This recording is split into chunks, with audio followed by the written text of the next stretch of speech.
Today we're joined by SteadyOn, a developer of many successful games on the Roblox platform, who most recently has launched his Roblox game tracking service, RTrack.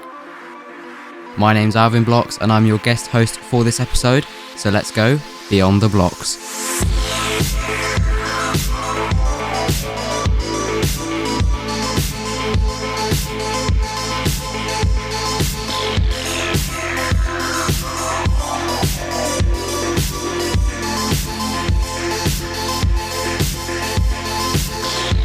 Hello and welcome back to Beyond The Blox, the podcast all about the Roblox platform and game development. I'm AlvinBlox and I'll be standing in for Bantech today. And on this episode we're joined by SteadyOn, who you may know from games such as Clueless, Bakery Tycoon, or even his latest project, OurTrack. He is also known for posting scripting and development tutorial videos on his YouTube channel. So, hi Steady and welcome to the podcast. Hello, thank you for having me. So let's get straight into it then. Let's talk about your Roblox career so far. So how did you first find out about Roblox? So I was probably about 10 or 11 years old. It's like 9 years ago now, I think. And I was on some Flash game website, I think probably like Miniclip or something. Mm-hmm. And I just saw like an advert for Roblox on the side of the screen. Thought it'd be cool to check it out. I think it said it was like a free games platform. And since I was already into Flash games, which is kind of like lots of different games you can play on one website, I thought it would be a cool thing to check out, and then kind of just went from there. Like, didn't stop playing Roblox. Still haven't. You never quit. Never quit, exactly. Well, I had the one. Everyone quit at one point, right? For like a week. Yeah. Never coming back again. Yeah, I've had enough. And then a week later, I'm like, okay, I'm back. I was just joking. I'm back again, guys. And then you realised that you accidentally gave away all of your items because you were never coming back. Yeah. So when you did join, what did you do in your early years? Were you developing straight away, or were you just more of like a player? What did you get up to? No, I think like most developers, I started as a player, and I didn't start developing for at least probably 3 or 4 years. I was just at that time, Roblox was sort of dominated by roleplay groups, and there's a lot of like clan culture and stuff. So you'd have groups role playing as like real life nations, or there was stuff like SCP clans, or like sci-fi oriented things like Star Wars and things like that. And people would role play communities. So this was around 2012, 2013, right? Yeah, about that time, probably. Yeah. Where and when did your development career really kick off and start? So those Roblox like roleplay groups I was in, mm-hmm. they all had like a main hub place for the group. So everyone would hang out in one game or a couple of games. You'd usually have, for Roblox nations as they were called, or row nations, you would have like a city that's the real life city of the country. So for Cuba it was Havana. We also had like a fort place, so the place people would invade. You had like fake wars, right? You could be a part of the military and roleplay as a soldier and have fake wars and stuff like that. Anyway, those games needed to be developed by someone, and the person who originally made them, who actually owned the group, had left Roblox at one point. For a week. No, I think he actually left for good. I don't think I've ever seen him again. Yeah, he had something to do with college or something. He didn't really want to focus on it, because also back then there was no DevX, so everything everyone was doing was just for Robux. Yeah, just like a hobby. Yeah, it was just for fun, or the passion of it, showing it off to your friends. It was also like a very different attitude to development. Like, everyone made games, or everyone had open studio pretty much, because it was much more of like you're a player and a developer thing at the start, which is completely different to now, obviously, where most people just play games. So since there was no one developing those games, I was quite high up in the group at this point, just to flex that. And a lot of the like higher ups started to try and develop stuff in the games, because we wanted to add things and change things and make the game more fun, or maybe we introduced some new government department or something and needed a different building for it. So we kind of all just started playing around. Like, I think most people didn't really know what they were doing to start with. None of us knew how to code either, so we just sort of took free models from the toolbox. Obviously at that time I didn't really see it as development. I just sort of saw it as having fun building with people online. And then a couple of years after that, I realized like free models aren't really that good. I think at this point there was a lot of stuff to do with people putting viruses and like backdoors in free models. So you'd put a model in your game, and then everyone who joined the game just like was instantly kicked or something. And then we'd spend hours looking for whatever it was that was kicking everyone from the game. And also a lot of them didn't work either. Like stuff started breaking, so I decided I had to learn how to code as well. In the beginning, I just sort of took free models that we were using, and I took other free models that from the toolbox, and I just sort of cut code out of some of them and stuck them in another one, or take one function out of one script and then stick it in another one, and hopefully it did what I was wanting it to do. And just sort of over a long time of doing that, finally ended up writing my own scripts, because piecing other people's scripts together doesn't really work in every scenario. There's a lot of stuff I wanted to do that I couldn't do just by sticking other people's code together. So really I had to learn to code myself. Yeah, I think free models are great for, when you're starting off. I think they're one of the best ways that you can actually learn about scripting and getting into game development. You can see all the stuff on the wiki, and you can see all the different APIs and things, but they're all just individual functions and events and things. They're not really tied together in any way. When you take some code that's already been written, especially something that's packaged up as a free model to do a specific thing, you can see exactly how they managed to do it, and exactly what APIs they use, and what those APIs do. There's also some stuff like random bugs and things that aren't documented on the wiki, but you might find it out through a free model. Yeah, and just for anyone that is listening to this and isn't sure of what the Roblox Wiki actually was, it's similar to the developer hub that we have today, but there wasn't as much documentation on there or help as there is today. So although it was good for those that were trying to get into scripting and game development, and there were a few community contributed resources to get people in, there wasn't a full amount of documentation or help to guide you to becoming a full Roblox developer as you can today. It also wasn't so there wasn't such a line drawn between players and developers. It's kind of because obviously right at the beginning of Roblox you could build in games with your friends. Like you can make a place and then invite your friends to play with you, and then you could just edit the game in real time in the game. You could place objects down, edit terrain and stuff, and then you leave the game and come back again, and all your edits would still be there. So you didn't even use Roblox Studio a lot to start with. Yeah. So it kind of transitioned from that to everyone developing games in Roblox Studio, but it was still the same players who were there at the beginning building with their friends. So everyone was kind of both a developer and a player, or most people were familiar with Roblox Studio at least. Now you have a smaller minority, well, a very small minority if you compare it to the amount of Roblox players there are that are developing these games. So when you started out creating games on the platform, when was that? Well, my first proper game release was in early 2017, but I was experimenting around in Studio on my own for probably 2 years before that, and obviously I was doing all the Roblox Nation stuff for probably since about 2013, 2014. So I was using Studio from about 2014, but the first time I released a fully made game that people could play was in 2017.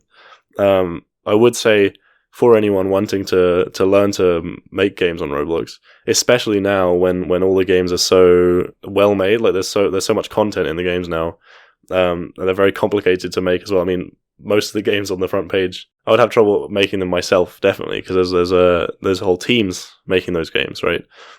So if you want to get into development now, and I think this has been the case pretty much for the whole of Roblox's history, actually, you shouldn't jump straight into making a game, because it's sort of like setting yourself up to fail.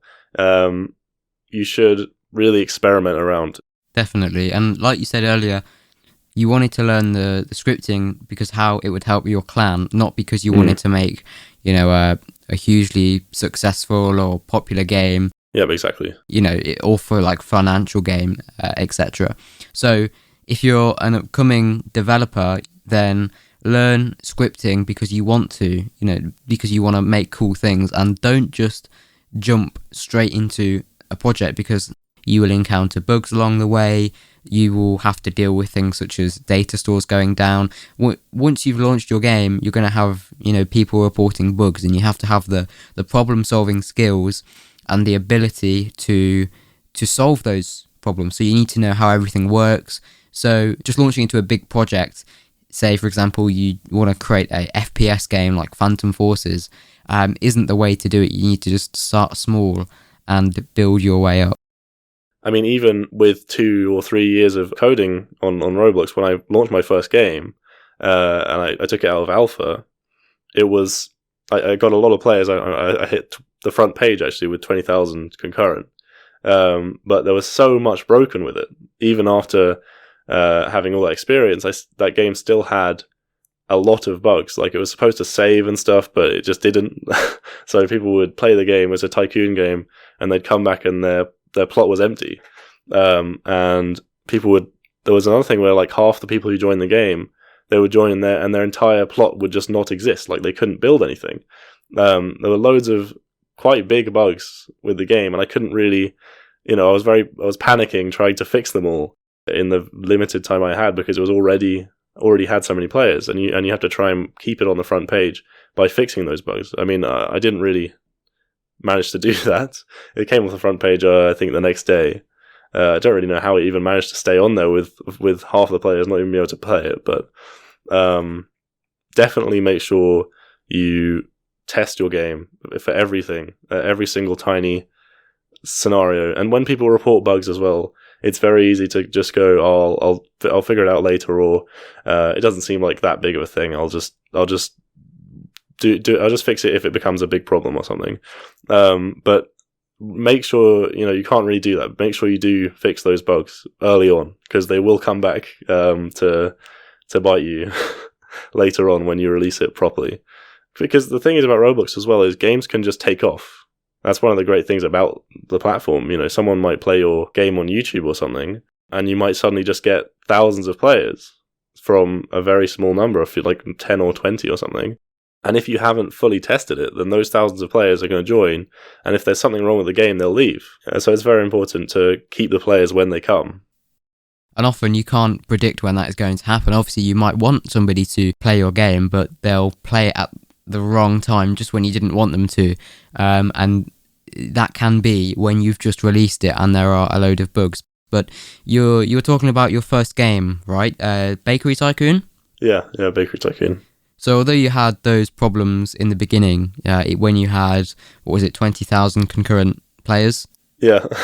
Yeah, you overcame them, and you managed to fix them in the end. And if I'm right, Bakery Tycoon has 10 million plays right now, as of today, as of recording. 10 million plays.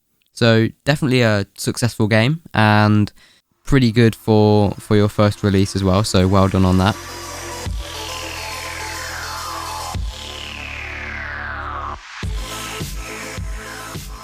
Was there anything that you preferred about Roblox, the platform, maybe developing on there back then to how it is now? I think for the most part, Roblox is a much better platform than it was then, in terms of just the limitations of the platform. There were a lot of limitations then. They've done a lot of stuff for performance and introducing like new lighting systems, new physics system, just lots of new APIs and things. The game quality is so much better than it was back then as well. The one thing I would say is that nowadays you go on the games page and the top games are all they sort of push monetization very hard. Like, you play the game and you could instantly buy something for Robux, right? I mean, I'm not saying there's something wrong with that, but it's in contrast to what it used to be like. I mean, there are a lot of old games you can still play where there's very little monetization in them, and they're very fun games as well. But, of course, games have also got a lot more complicated to make. They require a lot more resources, a lot more time.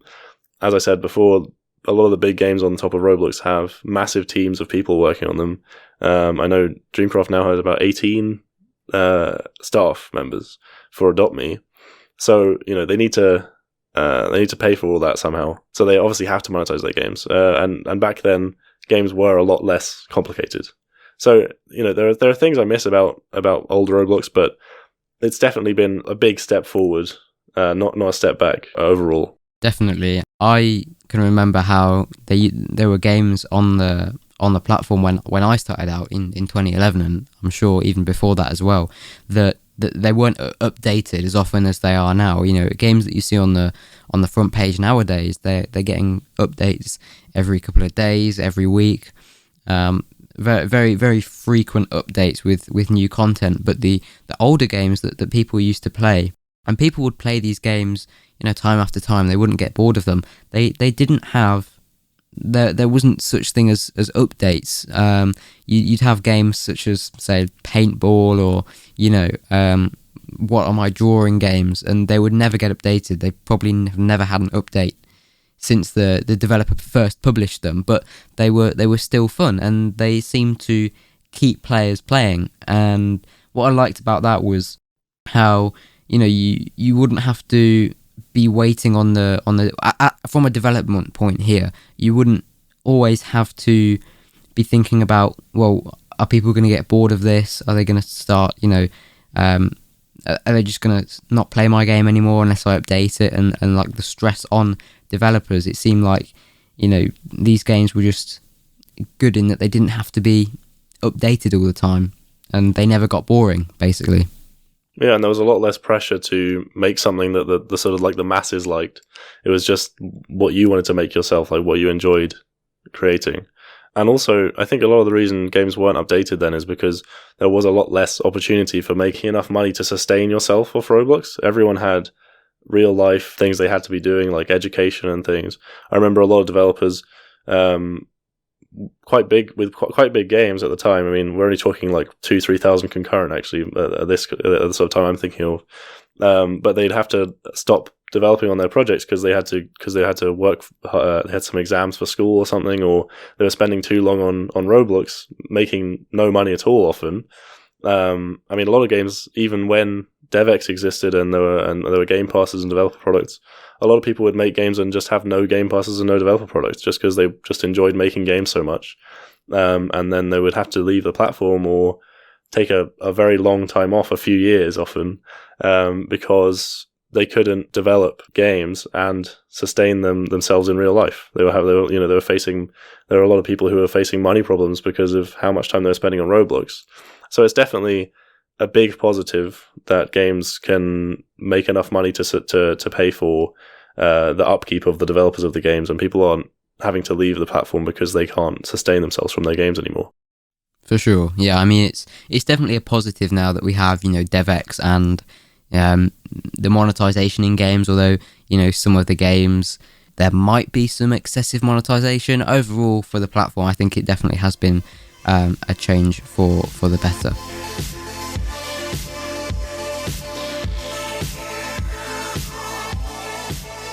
You've also gone on to create more games. Mm-hmm. Clueless, let's talk about that. So just for those that don't know what Clueless is, just give them a brief introduction. So it's like a quiz game, but with a twist is how I put it.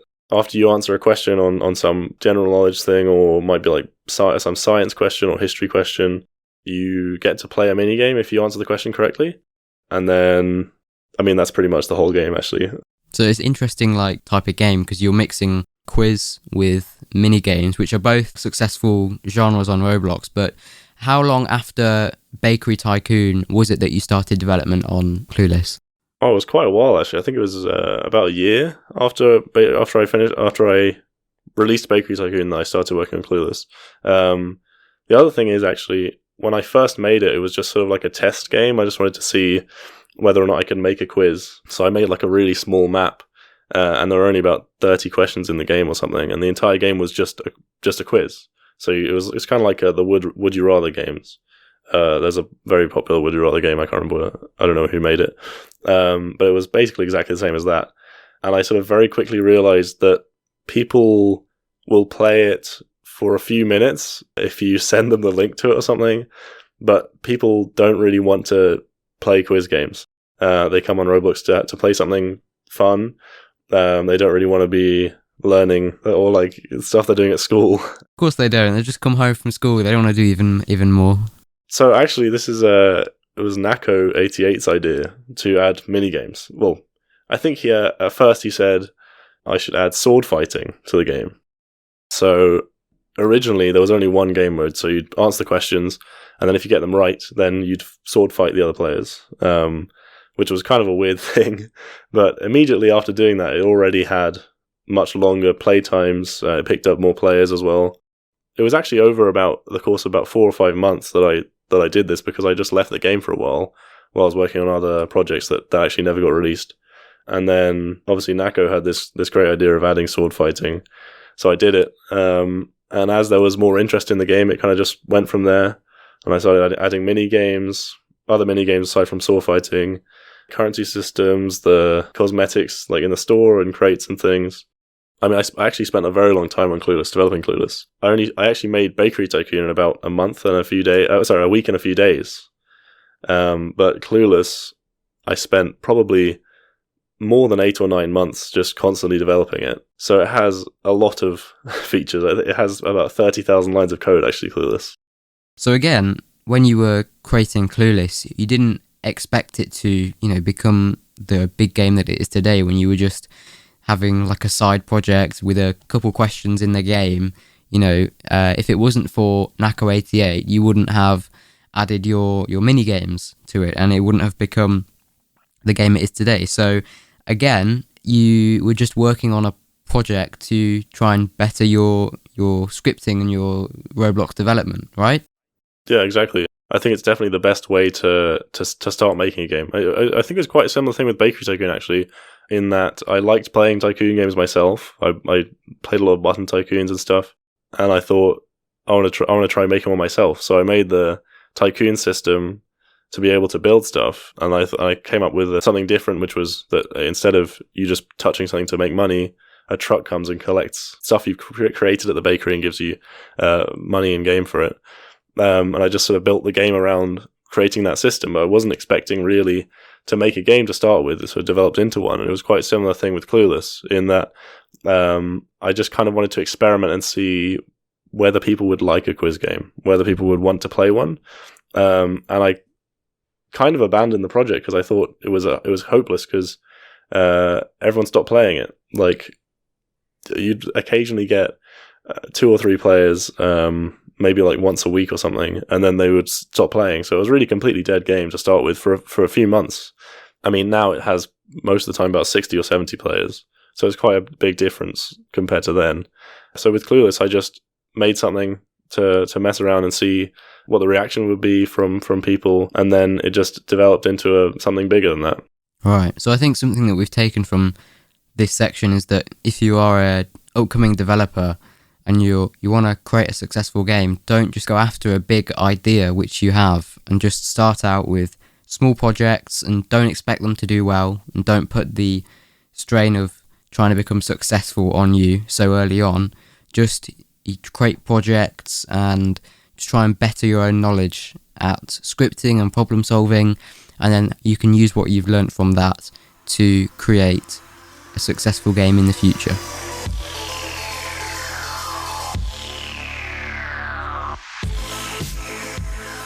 Now what we're going to talk about is your journey through creating these games. So throughout your development career, I'm sure you've had challenges that you've faced along the way. We've already spoken about learning to script and become a developer, and how you have become the successful developer.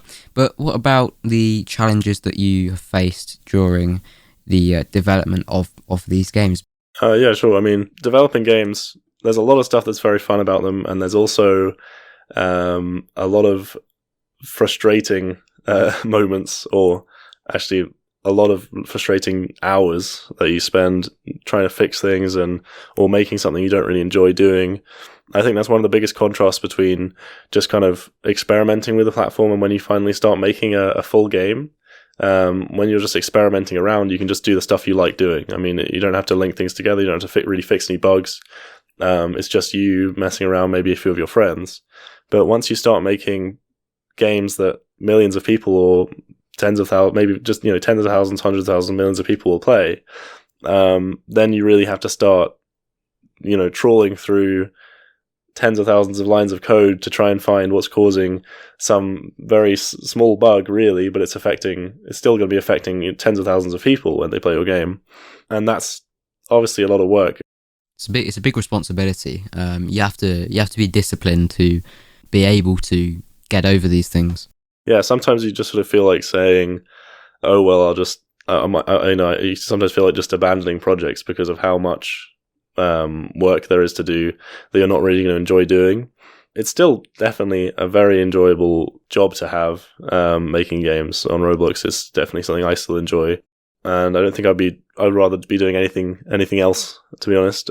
There's been a few failed projects I've had as well, and I would say actually the main failed projects I've had are when I tried to deviate from just the games I wanted to make myself. When there was the whole sort of simulator boom, which is still going on now, I remember I tried to make a clicking simulator game, and then I later on tried to make like a lifting simulator game, because they were the things that were making all the money, they were the things that were attracting all the players. But I didn't really like playing those games. I didn't really enjoy developing them either. And both of those games just flopped, right? Like they got a few tens of thousands of visits, but that's with quite heavy advertising. I think I lost money on both of them, and it just goes to show, at least for me, if you try and just make something because everyone else is doing it, it's not going to be as well made, or as they're not going to put as much effort into it as something you really care about. Mostly, it's a very satisfying, fulfilling, and often fun experience to do, but there are moments of frustration and stress, and also there is a lot of hard work involved, And if you are a solo developer, then it is going to be a much bigger stress on your shoulders if you're maintaining a game, or you've just released it that's got a load of bugs. But there are some bugs that you just cannot find or work out until you release the game and have it live with thousands of people playing it. Yeah, I mean, that's also another thing about making sure you know what you're doing before you make a game that could do very well, because one of the main things that usually goes wrong is problems with scaling. So you might make something and it seems to work fine with your testers. So you have 10, 20 people testing your game, probably in a best case scenario. But when you have thousands or tens of thousands of people playing your game, maybe something you've done with data stores, or if you have large play servers, for example, if you've only played with a few people in a play server, then maybe something you've coded ends up overloading the server if there's lots of people playing, or if there's lots of people playing the game as a whole, maybe the way that you're storing data means that there's data loss, and stuff like that is very hard to identify during testing stage. And usually you encounter it once you've released your game to the public, and you sort of have to frantically fix those bugs.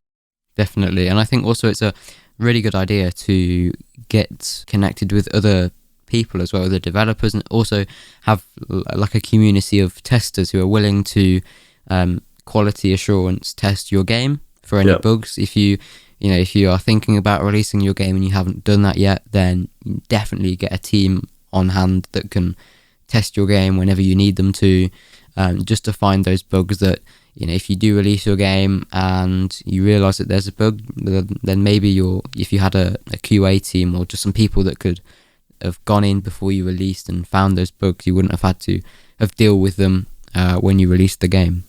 Yeah, and if you're having, if you maybe you're a small developer or just starting out and you don't have access to stuff like that, I know there's a QA team Discord server that you can request testing from, but also something that's very good is putting your game in paid access alpha.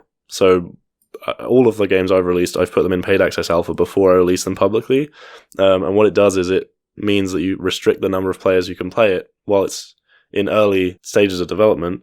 You can give them something like a prize at the end. So usually you give alpha testers some item in the game, or a tag in chat to say that they helped support the game by testing it while it was in alpha. And obviously the fact that they have to pay for the game means that you won't get a huge number of players suddenly playing. It's much more of a gradual increase to a lot of players.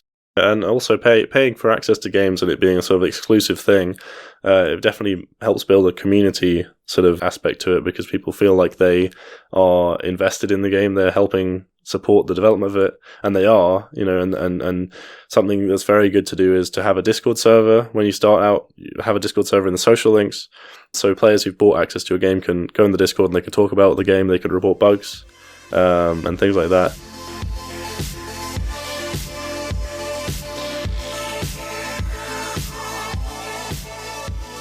So would you say that you've learned a lot about game development, coding, and maybe the wider industry as well? And maybe has it helped you guide what you want to do in the future, or how has it affected maybe your studies being a Roblox developer at such a young age?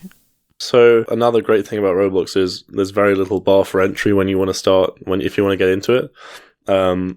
Something I realized very late on is that Roblox development isn't really as far separated from real game development as you might think it is. Like, you still have the server and client, you have, user interfaces, you have to think about user experience, you have to think about gameplay sort of loops and what people are going to be doing in your game.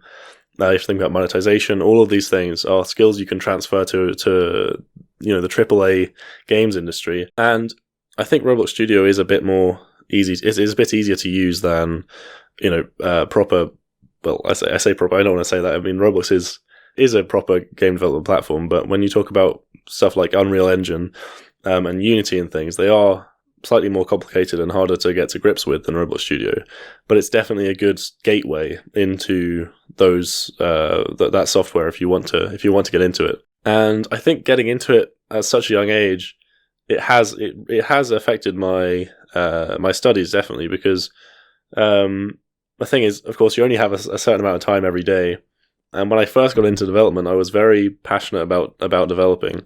So even though I had school studies to do, and of course like exams to study for, often I would get home from school and I would spend the whole afternoon and sometimes all the way into the early hours of the next day playing around with stuff in studio or making a game or maybe playing Roblox even.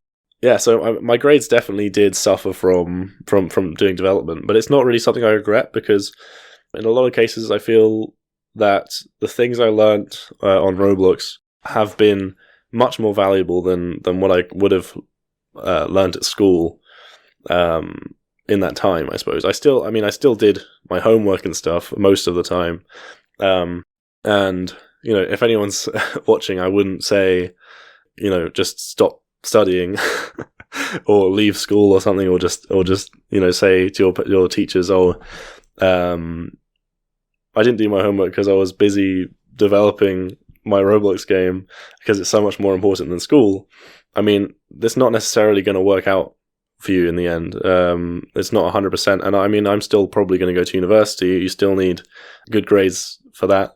So, don't put it as the main thing in your life. But for me, it was a big thing for quite a few years. It was really the main thing I did with all of my free time, and with some of my school time as well. So yeah, it has taken a long time, but there's so many skills you learn from Roblox, with such a diverse array of different areas. Like, you learn about marketing your game, you learn about building things, you learn about making the game fun, you learn about sort of like managing social accounts and getting your game out there and advertising it. You learn about managing your money. Maybe you also you learn a lot about time management as well, because you need to work on your game, and also motivating yourself to do things you don't maybe really want to do. So as I said, once you've launched a game, there will be bugs and there will be things that you don't really want to have to work on, and you'll have to spend a lot of time working on those things. Oftentimes you spend longer working on bugs than you spent making the game in the first place. Yeah, definitely. I mean, Roblox development, as good as it sounds, there are definitely some, low points that you can go through, and it's very important as well, like you mentioned, that you don't just, focus entirely on your Roblox game as much as you think it will be a success. We've already spoken about failed projects that might not work out, and you've just got to, it's like a marathon, right? You don't want to try and make something in a real short amount of time, because then that way it will lack in quality. So you wanna spread your work out and try and make something that is, nice and polished, but also don't spend all of your time creating it.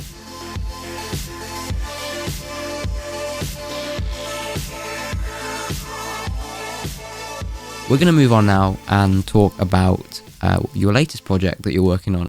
It's more targeted to Roblox developers, right? More than players. It's called RTrack. So it's a game tracking service for Roblox, an external service. So if you'd just like to tell people listening a little bit more about that and what it is. Yeah, so OurTrack surprisingly stands for Roblox Track, very original name. So you can probably imagine what it does from that. So it's really, it's mainly targeted at developers, as you said already. And it's a service that tracks public data on games. So it tracks stuff like likes, dislikes, player counts, visits. Also does stuff like tracking the advertisement system. I have stuff tracking the sponsorship system as well on Roblox, although it's not publicly available on the website right now. I haven't done the sort of front end stuff for that, like the stuff you see on the website. So I have the data for sponsors, but I haven't done that anyway. So really it's just about giving developers more of an idea of how their game's doing over time. I mean, I know there's Roblox stats provided by the Roblox website themselves, but they're sort of lacking in detail in a lot of places. And you can't really get good stats on, for example, how much money has this Game Pass made over time?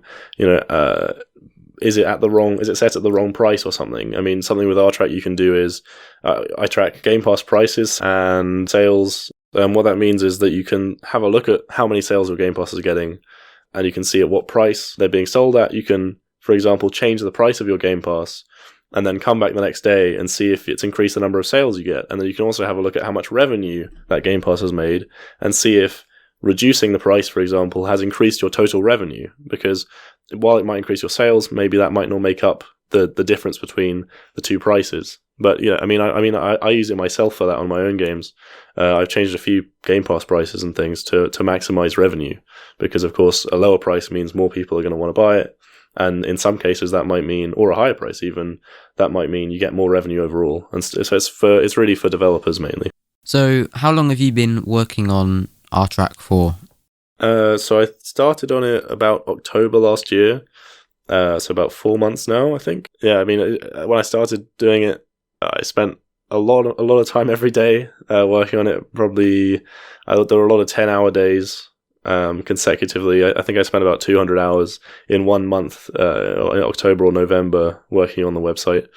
I don't really do anywhere near as much work as I used to do on the website now, but it has been a lot of work for that amount of time.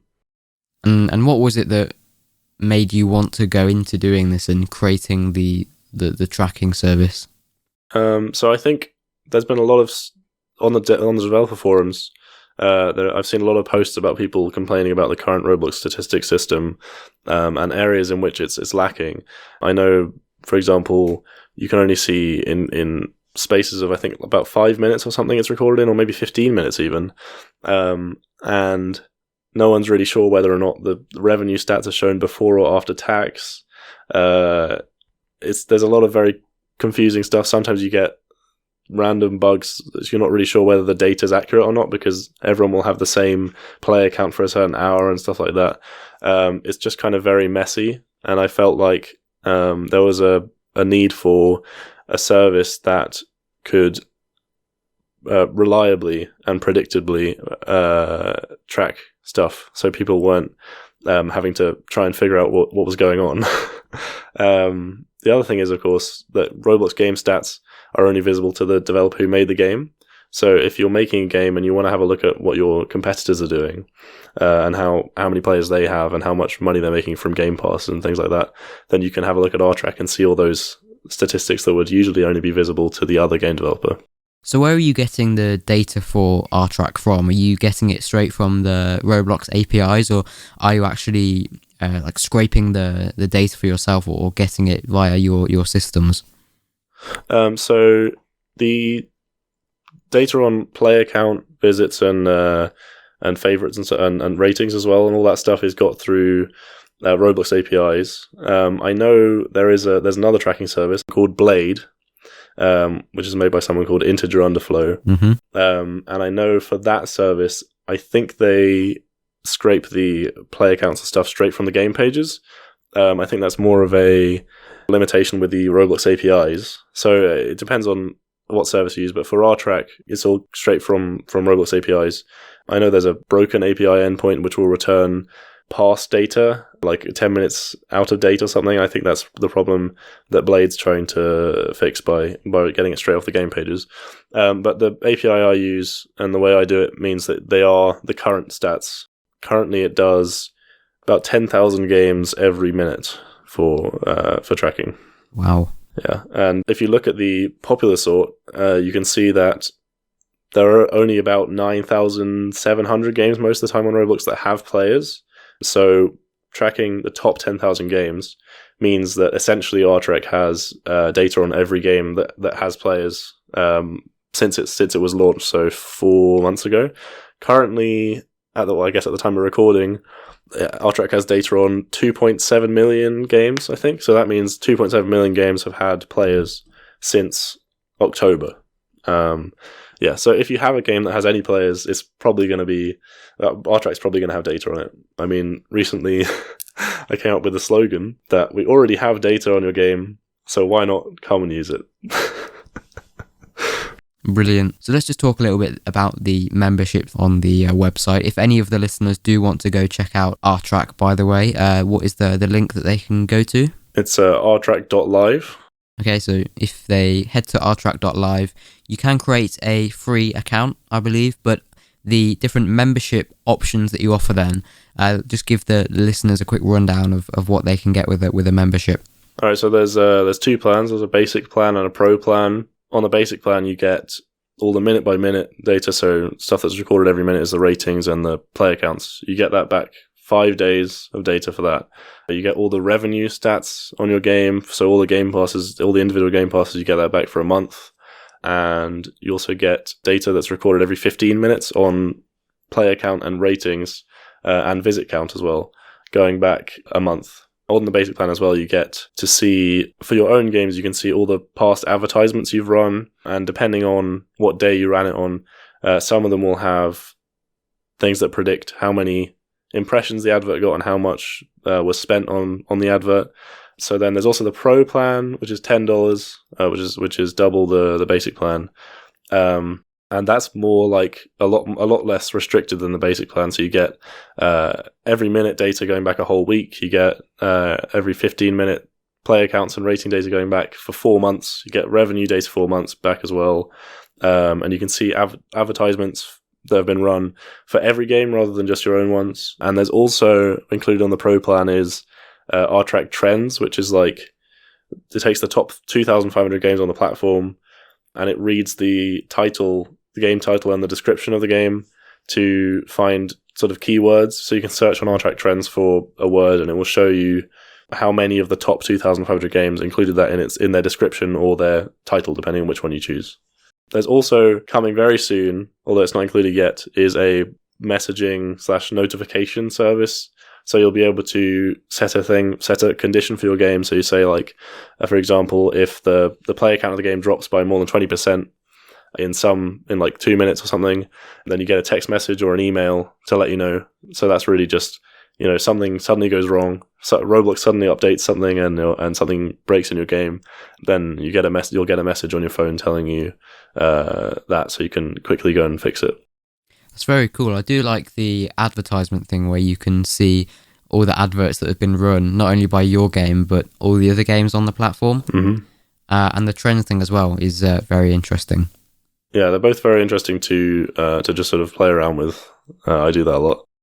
And I believe there's also a part of OurTrack as well, which is devoted to creating a better games page. I know that there's been a lot of people on the dev forum that have been critical of the current game page on Roblox and how it's not too great for new developers, or there's been a lot of botted games that have been appearing on the games page, and hopefully you plan to try and solve this problem with OurTrack.social. Is that right? Yeah, so one of the great things about what OurTrack can do is, because it tracks so many games, it tracks all the games with players, and it has such a large number of games in its database. I can use all that data to make sort of predictions about whether or not games are botted. So I can use the past data on games to look for patterns that would show, so like a sudden jump in likes, for example, in the game, or a sudden jump in dislikes. Sometimes people will dislike bot other people's games. Could be because they're a competitor game, or just because they don't like them or something. But, it's very hard to know whether a game's botted or not if you're on the website, because you can't see all this past data.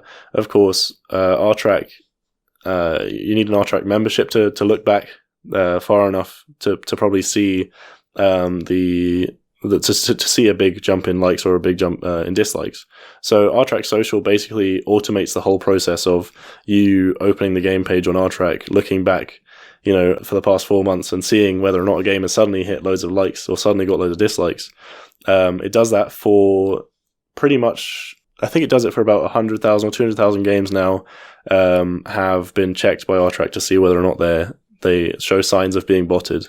There's also a thing called OurTrack adjusted rating, which is basically where if OurTrack thinks a game has been botted, then it will try and remove the effect of that. So if it's been dislike botted, it will essentially take away the amount of dislikes it thinks has been added to the game from the total ratings, and then adjust the rating shown on OurTrack Social. So obviously it's not shown on the real website, although you can get the OurTrack extension, which will show the OurTrack adjusted rating on the game page as well. It only uses the past month's rating data, which is something I don't think that many people know, because a lot of people have been asking on the dev forums as well for Roblox to just show the past month's ratings for games, because of course when you make a Roblox game, a lot of them will drastically change from when they were first released to when they were to now. People update games constantly, but your game might be held down sort of by the original rating. So maybe at the beginning your game wasn't so well made, there were some bugs and things, and it was heavily disliked at the beginning, but towards the end you fixed all those bugs. It's a really fun game to play now, but you've still got all those dislikes you originally had, and that's a big problem. So that's one of the other things about OurTrack adjusted rating, is it doesn't factor in old ratings. It only uses the past month's ratings on a game. You also mentioned the extension. Yeah, so you can get all the data that's shown on the OurTrack Social website in a Chrome extension. It's called Roblox Revenue and Rating Stats, and it just says OurTrack at the end. And that just shows you the OurTrack adjusted rating. It also shows the rank of the game in terms of number of players, and the total Game Pass revenue of the game. So it's sort of like combining the existing extensions where they have Game Pass revenue, but it also shows the OurTrack stats. And that's available on the Chrome web store. Is it just exclusively on Chrome right now? Yeah, for now it's just on Chrome. Okay. So if you want to get tracking for your game or other games, you can go to OurTrack.live, and then for the games page you can go to OurTrack.social. So it's a completely different website.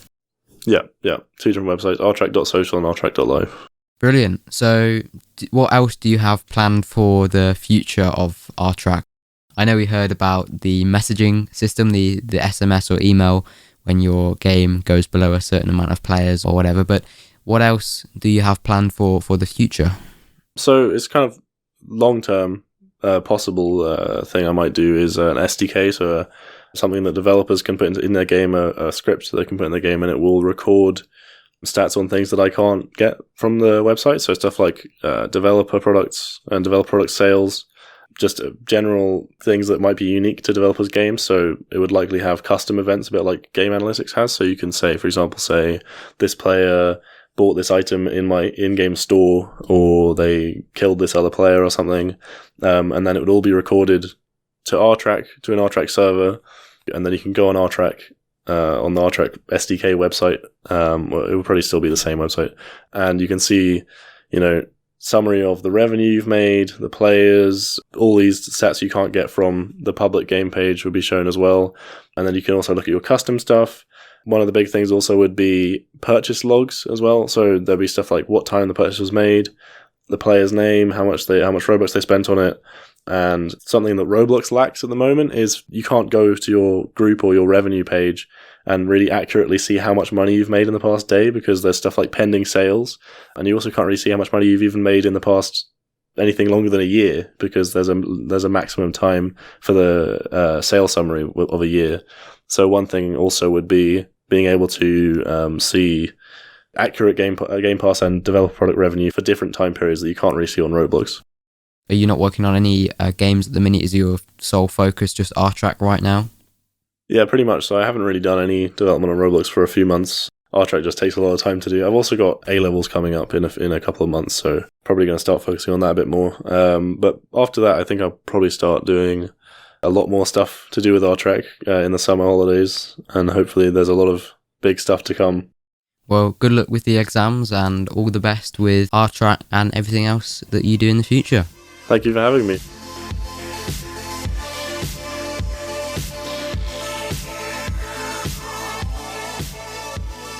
If you enjoyed this episode, please subscribe or follow the podcast to make sure you don't miss any of our future installments. And why not leave us a voice message? Bantech will listen to it in a future episode and answer any questions.